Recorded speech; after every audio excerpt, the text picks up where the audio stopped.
Hi നമസ്കാരം. എന്തൊക്കെയുണ്ട് എല്ലാവർക്കും സുഖമല്ലേ? നല്ല മഴയാണ്, അപ്പോൾ എല്ലാവരും പുറത്തിറങ്ങുന്നതും ഒക്കെ സൂക്ഷിക്കുക. എല്ലാവർക്കും സുഖമെന്ന് ഞാൻ വിശ്വസിക്കുന്നു. അതുപോലെ എനിക്ക് സുഖം. ഇപ്പോൾ ഞാൻ നിങ്ങളുടെ അടുത്ത് വന്നത് വർഷങ്ങൾക്ക് മുമ്പ് എന്നെ ഒരാൾ പറ്റിച്ച കേസാണ് എനിക്ക് നിങ്ങളോടൊന്ന് പറയാനുള്ളത്. കാരണം നമ്മുടെ ജീവിതത്തിലേക്ക് എന്താ പറയുക, ഒരു പാവത്താനെ പോലെ വന്നില്ലെങ്കിൽ ഒരു സഹോദരൻ്റെ റോളൊക്കെ അഭിനയിച്ച് നമ്മുടെ ലൈഫിലോട്ട് വന്നിട്ട് നമ്മളെ പറ്റിച്ചുകൊണ്ട് പോയ ഒരു കഥയാണ് എനിക്ക് നിങ്ങളോട് ഷെയർ ചെയ്യാനുള്ളത്. വർഷങ്ങൾക്ക് മുമ്പ്, അതായത് മോളൊരു 7-ലോ 8-ലോ പഠിക്കുന്ന ടൈമിൽ ഞാൻ ഒരിക്കൽ നാട്ടിൽ വന്ന സമയത്ത് 10-15 ദിവസം ലീവിനാണ് നാട്ടിൽ വന്ന സമയത്ത് ഞാൻ പാലാരിവട്ടത്ത് നിന്ന് ഒരു ഓട്ടോ പിടിച്ചു നമ്മുടെ ചക്കരപ്പറമ്പിൽ ഫ്ലാറ്റിലോട്ട് വരാൻ വേണ്ടിയിട്ട്. അന്നേരം ആ വരുന്ന വഴിക്ക് ആ ഓട്ടോക്കാരൻ ഒരു പയ്യനാണ്. ഒരു പയ്യനെന്ന് വെച്ചാൽ എന്നെക്കാട്ടി ഇളയതായിരിക്കാം. കാരണം ഇവൻ ഓട്ടോ കയറിയ മുതലങ്ങ് ഓരോ കാര്യങ്ങൾ സംസാരമാണ്. പാർട്ടി കാര്യങ്ങളും റോഡിങ്ങനെ കിടക്കുന്ന അങ്ങനെ കിടക്കുന്ന എല്ലാം ഇവങ്ങനെ സംസാരിച്ചുകൊണ്ടിരിക്കുക എന്നോട്. ഞാൻ ചേച്ചി ഇവിടെ അല്ലേ? ഞാൻ പറയില്ല, ഞാൻ അബ്രോഡാന്ന് പറഞ്ഞ്. എന്താ ചെയ്യുന്നത് ചേച്ചി അവിടെ? ഞാൻ അപ്പോൾ ഇങ്ങനെ വർക്ക് ചെയ്യാണ്. ഓക്കെ, വീട്ടിലാരൊക്കെയുണ്ട്? ഞാൻ പറഞ്ഞു എനിക്ക് ഒരു അനിയത്തിയുണ്ട്, മകളുണ്ട്, പിന്നെ ബ്രദറുണ്ട് എന്നൊക്കെ ഇങ്ങനെ ഇവരോട് ഓരോന്നോരോന്നേ സംസാരിച്ചുകൊണ്ടിരിക്കുകയാണ്. അന്നേരം ഇവൻ പറഞ്ഞു ചേച്ചി ഞാൻ ഇവനോട് വെച്ച് എന്നിട്ട് എനിക്ക് ആ സമയത്ത് ഒരു ഓട്ടോ എടുത്ത് ഓട്ടത്തിന് ഇടണമെന്ന് വലിയ ആഗ്രഹം ഉണ്ടായിരുന്നു. അന്നേരം ഞാൻ ചോദിച്ചു മോനെ ഈ ഓട്ടോ എടുത്തിട്ട് എങ്ങനെയാണ്? ഭയങ്കര മോശം ചേച്ചി, CC ഒക്കെ എടുത്താൽ ഭയങ്കര ബുദ്ധിമുട്ടാണ്. CCയിലൊക്കെ വണ്ടി എടുത്തു കഴിഞ്ഞാൽ ഭയങ്കര ബുദ്ധിമുട്ടാണ്. അത് അടച്ചില്ലെങ്കിൽ CCക്കാർ വരും, പിന്നെ അങ്ങനെ ഭയങ്കര പ്രശ്നങ്ങളാണ്, പിന്നെ ടെസ്റ്റ് അങ്ങനെ ഇങ്ങനെ കുറേയൊക്കെ ചേർന്ന് പറഞ്ഞ് എൻ്റെ വണ്ടി തന്നെ ചേച്ചി ഇപ്പം അങ്ങോട്ട് ഇറക്കിയതേ ഉള്ളൂ വർക്ക്ഷോപ്പിൽ നിന്ന്, ഇതിൻ്റെ ടെസ്റ്റെല്ലാം ആയി കിടക്കുകയാണ്, പിന്നെ കുറേ പിന്നെ ഈ ബാങ്കിൽ എമൗണ്ട് അടയ്ക്കാൻ കിടപ്പുണ്ട്, എപ്പോഴാണ് CCക്കാരൊന്ന് പിടിച്ചുകൊണ്ട് പോകുന്നതെന്ന് അറിയത്തില്ല. എനിക്ക് 2 മക്കളുണ്ട്, പിന്നെ വൈഫുണ്ട്, ഉമ്മാക്ക് സുഖമില്ലാതിരിക്കുന്നതാണെന്നൊക്കെ എന്നോട് പറഞ്ഞു. ഞാൻ പറഞ്ഞാൽ ശരി.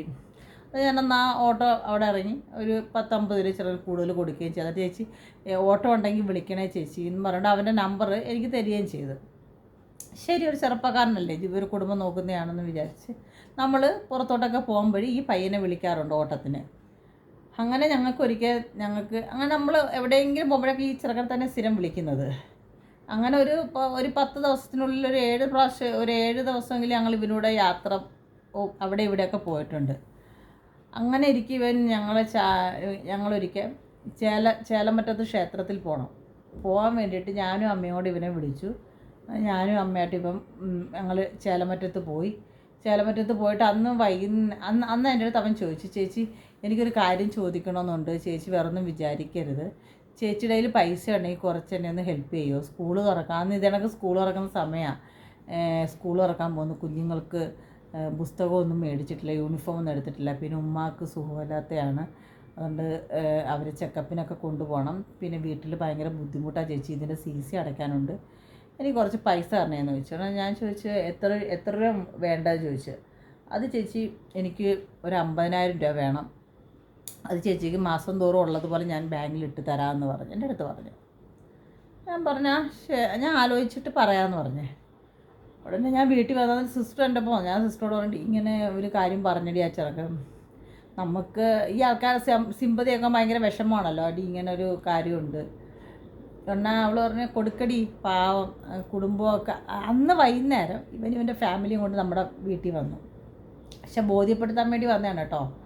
വന്നു, കുട്ടികളെ കാണിച്ചു, വൈഫിനെ കാണിച്ചു, ഭയങ്കര സ്നേഹം, അങ്ങനെ ഇങ്ങനെ എന്നൊക്കെ പറഞ്ഞ് പോയി. എന്നിട്ട് ഈ പെണ്ണിനോട് പറഞ്ഞ് ചേച്ചി ഇങ്ങനെ പൈസ ചോദിച്ചിരുന്നല്ലോ, ഞങ്ങളെന്ന് ഹെൽപ്പ് ചെയ്യാൻ പറ്റുമോ എന്ന് ചോദിച്ചു.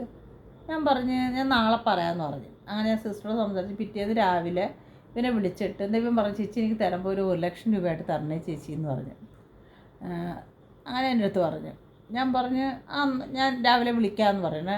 എൻ്റെ സിസ്റ്ററിനോട് ഓൾറെഡി കൊടുക്കടി, പാവം ഒന്നുമില്ലെങ്കിൽ നമ്മുടെ അമ്മയും വേദ ഇവിടെ ഉള്ളതല്ല, അവരെങ്ങോട്ടെങ്കിലും പോകണമെങ്കിൽ സേഫായിട്ട് വന്ന് വിളിച്ചുകൊണ്ട് പോകുമല്ലോ, കൊണ്ടെത്തിക്കുമല്ലോ എന്ന് പറഞ്ഞു. പക്ഷെ നമുക്ക് പറ്റിയെന്ന് വെച്ചാൽ നമ്മൾ ഇവനെക്കുറിച്ച് തിരക്കാൻ നിന്നില്ല. അങ്ങനെ ഇവൻ എന്ത് ചെയ്തു, അന്നേരം ഞാൻ ഇവനെ വിളിച്ച് 1,00,000 രൂപ കൊടുത്ത് കഴിഞ്ഞിട്ട്, അന്നേരം നമ്മുടെ ഫ്ലാറ്റ് ഓപ്പോസിറ്റ് ഒരു വീടുണ്ട്, ഒരു ആൻറ്റിയുണ്ട്. ആ ആൻറ്റി സ്ഥിരം നമ്മുടെ ഫ്ലാറ്റിൽ വരുന്നതാണ്, അമ്മയുടെ പേരെ കൂട്ടാണ്. ഉടനെ ആൻറ്റി വന്ന് ചോദിച്ചു ഈ പയ്യനെന്താ എപ്പോഴും ഇവിടെ നിങ്ങൾ ഓട്ടം പിടിച്ചിട്ട് നിങ്ങളുടെ കൂടെ വരുന്നത്, ഇവനാളത്ര ശരിയല്ല കേട്ടോ എന്ന് പറഞ്ഞു. ഞാൻ ചോദിച്ചു അതെന്താ ആൻറ്റി പറയുന്നത്? അത് ആൾ ഭയങ്കര ക്രിമിനലാണ്, ഇവിടെ ഈ നാട്ടുകാർക്കെല്ലാം അറിയാം, അതുകൊണ്ട് നിങ്ങളൊന്ന് സൂക്ഷിക്കണം. കാരണം അമ്മയും മോളൊക്കെ ഒറ്റയ്ക്കല്ലേ ഉള്ളു. ഇവനെക്കുറിച്ച് പുറത്ത് നല്ല അഭിപ്രായമല്ല പറയുന്നതെന്ന് പറഞ്ഞാൽ ഞങ്ങൾ സത്യം പറഞ്ഞാൽ അത് വിശ്വസിച്ചില്ല, ഉള്ളത് പറയാമല്ല. കാരണം ആളുടെ പെരുമാറ്റം അത്ര നല്ലതാണ്. അങ്ങനെ ഞാനങ്ങ് പോവുകയും ചെയ്തു. അന്നേരം ദുബായിൽ കുറച്ച് പ്രശ്നങ്ങൾ വന്ന സമയത്ത് ദുബായിൽ വന്ന സമയത്ത് ഞാൻ അന്നേരം വീട്ടിലേക്ക് പൈസ അയക്കും. ഞാൻ ഇവനെ വിളിച്ചിട്ട് പറഞ്ഞു, മോനെ ആ പൈസ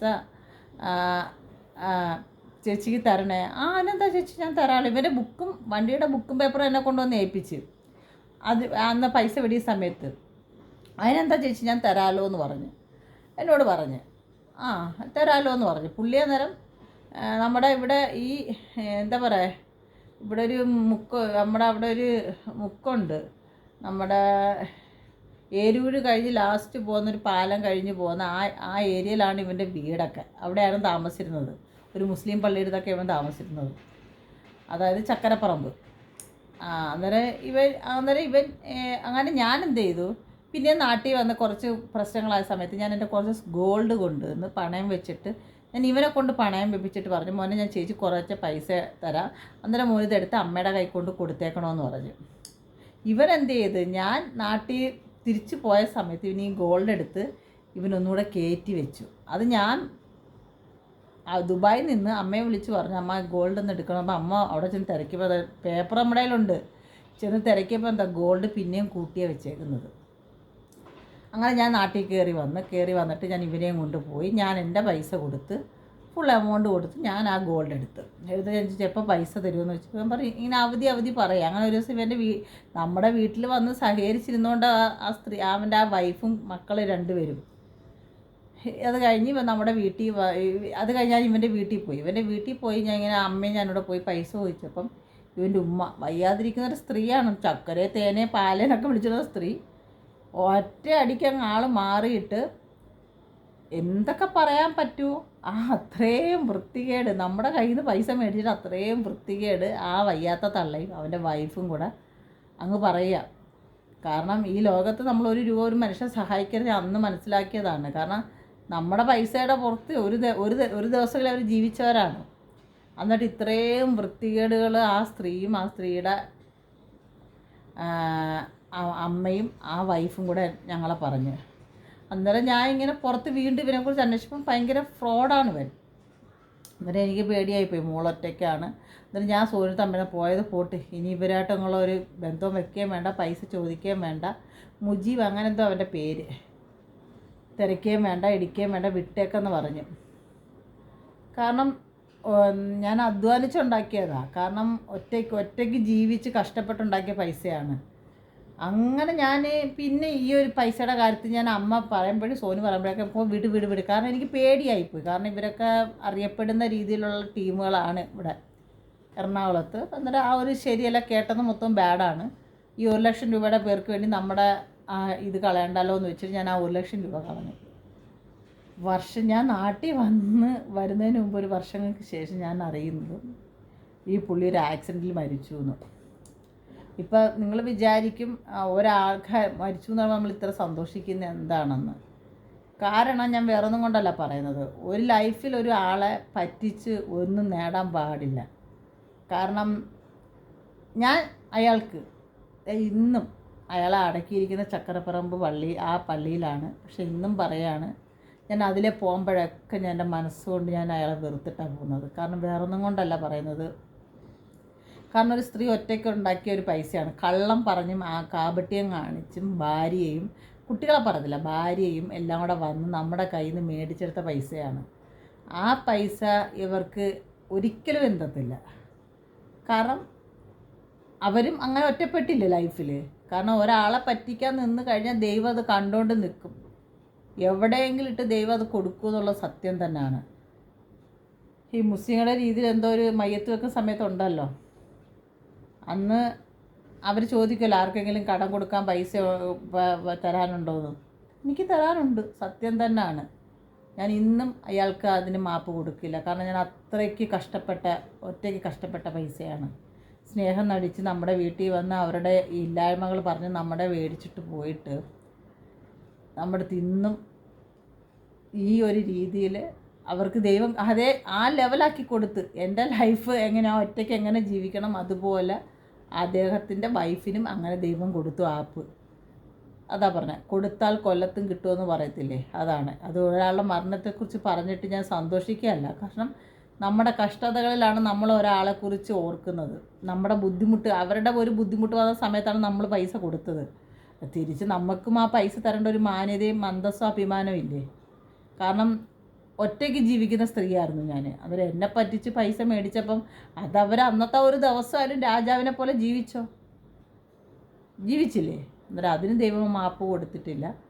ഇപ്പോൾ അവരുടെ വൈഫും അതേ കണക്ക് ഒറ്റയ്ക്കാണ് കഷ്ടപ്പെടുന്നത്. ഇപ്പോൾ അവരെ കുട്ടികളൊക്കെ വളർന്ന് കാണും ആയിരിക്കാം. പക്ഷേ എൻ്റെ ആ ഒരു ശാപം ഉണ്ടല്ലോ, മരിക്കും കാലം വരെ ആ ഫാമിലിയെ വിട്ട് പോകില്ല. കാരണം എനിക്ക് വിഷമമുണ്ട്. കാരണം നമ്മൾ അത്രയും സ്വാതന്ത്ര്യം, നമ്മൾ അത്രയും വിശ്വസിച്ച ഒരാൾ നമ്മുടെ കയ്യിൽ നിന്ന് വന്ന് പൈസ മേടിച്ചിട്ട് പിന്നെ ഒരിക്കൽ നിങ്ങളുടെ മോള് ഒറ്റയ്ക്കൊക്കെ ആണല്ലോ പോകുന്നത്, പൈസ ചോദിച്ചപ്പോൾ പറഞ്ഞ വർത്തമാനം, നിങ്ങളുടെ മോൾ ഒറ്റയ്ക്കൊക്കെ ആണല്ലോ സ്കൂളിൽ പോകുന്നത് എന്നൊരു വാക്കും കൂടെ പറഞ്ഞ് തങ്കുമോളെ എന്ന് വിളിച്ചാൽ വിളിപ്പുറത്ത് നിൽക്കാത്തൊരു വ്യക്തി അന്ന് പറഞ്ഞതാണ്, നിങ്ങളുടെ മോൾ ഒറ്റയ്ക്ക് സ്കൂളിലൊക്കെ പോകുന്നതല്ലേ എന്നൊരു വാക്കും കൂടെ പറഞ്ഞതാണ്. അതിന് ദൈവം അപ്പം പണ്ടൊക്കെയാണ് വർഷങ്ങൾ, ഇപ്പോൾ ദൈവം ഉടനെ ആടി കൊടുത്തിരിക്കും. എന്നൊരു സമൂഹത്തിൽ സ്ത്രീ ഒറ്റയ്ക്ക് ജീവിക്കണമെന്ന് അവർക്കും ദൈവം കാണിച്ചു കൊടുത്തു. അത്രയോടെ എനിക്കിത് പറയാം. ഇതൊരു വലിയ കഥയാണ്.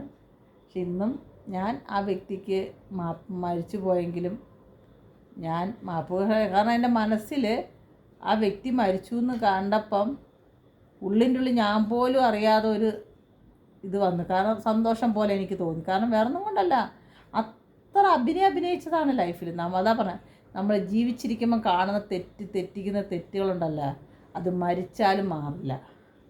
അതുകൊണ്ടാണ് സഹോദരങ്ങളെ പറയുന്നത്, നമ്മൾ ഒരാളുടെ കയ്യിൽ നിന്ന് 1 രൂപ മേടിക്കോ അത് നമ്മൾ തിരിച്ചു കൊടുത്തിരിക്കണം. അവരെ വേദനിപ്പിക്കാൻ പാടില്ല. അതുപോലെ പൈസ കണ്ട് അഹങ്കരിക്കരുത്. ജീവിതത്തിൽ ഒരിക്കലും പൈസ കണ്ട് അഹങ്കരിക്കരുത്. അത് നമുക്ക് ഏറ്റവും വലിയൊരു അടിത് കിട്ടും, ഇന്നില്ലെങ്കിൽ നാളെ. കാരണം എനിക്ക് ചുറ്റുമുള്ള കുറേ ആൾക്കാരെ ഞാൻ കണ്ടിട്ടുണ്ട് പൈസ കണ്ട് അഹങ്കരിച്ച് മതിമറന്ന് ജീവിക്കുന്നത്. പല ആൾക്കാരെ ഞാൻ കണ്ടിട്ടുണ്ട്. ആരൊന്നും പേരെടുത്തൊന്നും പറയാൻ പറ്റാത്തതുകൊണ്ടാണ് ഇപ്പോൾ ഇങ്ങനെ പറയുന്നത്. പക്ഷെ പൈസ കണ്ടൊന്നും ആരും അഹങ്കരിക്കരുത്. നമുക്കതൊന്നും അത് നമുക്ക് ജീവിക്കാനുള്ള ഒരു ഉപാധി മാത്രമാണ്. അല്ലാതെ അത് വാരി നമ്മുടെ തലയിട്ട് മൂടിയത് പറഞ്ഞാൽ നമ്മുടെ ഒരു ദിവസത്തെ വിശപ്പ് മാറത്തില്ല. പൈസ കഴിച്ചെന്ന് വെച്ചാൽ വയറ് നിറയത്തില്ല, ഒരിക്കലും നിറയത്തില്ല. അതുകൊണ്ട് ജീവിതത്തിലുള്ള എല്ലാ കാര്യങ്ങളും എല്ലാ മനുഷ്യരും നമുക്ക് ഒരാളുടെ കയ്യിൽ നിന്ന് പൈസ മേടിച്ചിട്ടുണ്ടെങ്കിൽ അത് സന്തോഷമായിട്ട് തിരിച്ചു കൊടുക്കുക. അല്ലാതെ അവരെ അനാവശ്യ വാക്കുകൾ പറഞ്ഞ് മോശമായി പറഞ്ഞ് ശരിയല്ല. ഞാനും പൈസ കൊടുക്കാനുണ്ട്, ഇല്ലെന്നൊരിക്കലും പറയത്തില്ല. പക്ഷേ ഞാൻ മാന്യമായിട്ടാണ് അവരോട് എൻ്റെ കാര്യങ്ങൾ പറയുന്നത്. മാന്യമായ രീതിയിൽ സംസാരിക്കും. കാരണം എനിക്ക് അവർ തന്നതാണ്, എന്നെ ഹെൽപ്പ് ചെയ്തതാണ്, അത് തിരിച്ച് കൊടുത്തേ പറ്റൂ. അന്നേരം ഞാനും അതേ രീതിയിൽ പോകുന്ന ഒരാളാകുമ്പോൾ ഞാൻ ഒരിക്കലും അവരെ ചീത്ത പറയുകയോ അപരാധം പറയുകയൊന്നും പറഞ്ഞിട്ട് ഒരു കാര്യമില്ല. നമ്മൾ ഒരു നേരം അവരുടെ ആ പൈസ പിടിച്ച് നമ്മൾ ആവശ്യം നടത്തിയതാണ്, അതെപ്പോഴും നമ്മൾ ചിന്തിക്കണം. പക്ഷേ ഈ ഒരു വ്യക്തി അങ്ങനെ ചിന്തിച്ചതല്ല. പിന്നെ അവരിവിടെ നിന്നൊക്കെ മാറി അങ്ങ് എടപ്പള്ളിയിൽ എവിടെയൊക്കെ പോയി, എടപ്പള്ളി വെച്ച് ഈ ആക്സിഡൻറ്റ് പറ്റുന്നത്, പുള്ളി മരിക്കുന്നത്. പക്ഷേ ദൈവം അതിന് മാപ്പ് കൊടുക്കില്ലെന്ന് പറഞ്ഞ സത്യം തന്നെയാണ്. അത് ഇന്നവരറിഞ്ഞാലും അറിഞ്ഞില്ലെങ്കിൽ ഞാൻ പറയാം, ദൈവം കൊടുക്കില്ല അതിന് മാപ്പ്. കാരണം ഒരാളെ പറ്റിക്കാൻ പാടില്ല ജീവിതത്തിൽ. അവർ 1 ലക്ഷം രൂപ മേടിക്കാന്ന് വെച്ചാൽ അന്നത്തെ കാര്യത്തിൽ നിന്ന് ആലോചിച്ച് നോക്കുക, നിസ്സാര കാര്യമല്ല. 1 ലക്ഷം ഉണ്ടെങ്കിൽ ഇപ്പം സുഖമായിട്ട് ജീവിക്കുക ഒരു മനുഷ്യർക്ക്. ഒരു 2 മാസം 3 മാസമെങ്കിലും ഒരു വീട്ടിൽ ജീവിക്കാം. അന്ന് അത്രയും കള്ളത്തരങ്ങളും വണ്ടിയുടെ ഒരു RC ബുക്കാണ്. പിന്നെ ഞാൻ അറിഞ്ഞ് പുള്ളി പോയി RC ബുക്ക് കളഞ്ഞു പോയെന്നും പറഞ്ഞു ഡ്യൂപ്ലിക്കേറ്റ് എടുത്തു. അതൊരു ഓട്ടോക്കാരൻ തന്നെ പറഞ്ഞതാണ്, ഡ്യൂപ്ലിക്കേറ്റ് എടുത്തെന്ന്. അന്നേരം ആലോചിച്ച് നോക്കുക, എത്ര രീതിയിൽ ക്രിമിനൽ മനുഷ്യരാണ് പറ്റിക്കുന്ന ഓരോ ആൾക്കാരെ. അതാണ് ജീവിതം. കാരണം പറ്റിക്കാൻ നമുക്ക് എളുപ്പമാണ്, പക്ഷെ നേരായ വഴിക്ക് നടക്കാൻ ഭയങ്കര പാടാണ്. അതെല്ലാവരും ചിന്തിക്കുക. ഇന്ന് എനിക്ക് നിങ്ങളോട് പറയാൻ എൻ്റെ ജീവിതത്തിലുണ്ടായ അനുഭവമാണ്. അപ്പോൾ എല്ലാവരും സന്തോഷമായിട്ടിരിക്കുക, സമാധാനത്തോടെ ജീവിക്കുക, നല്ല ആഹാരങ്ങൾ കഴിക്കുകയും ഫാമിലിയോട് സന്തോഷമായിട്ടിരിക്കാൻ ശ്രമിക്കുക. അപ്പോൾ ഓക്കെ, ബൈ ബൈ, ടാറ്റ.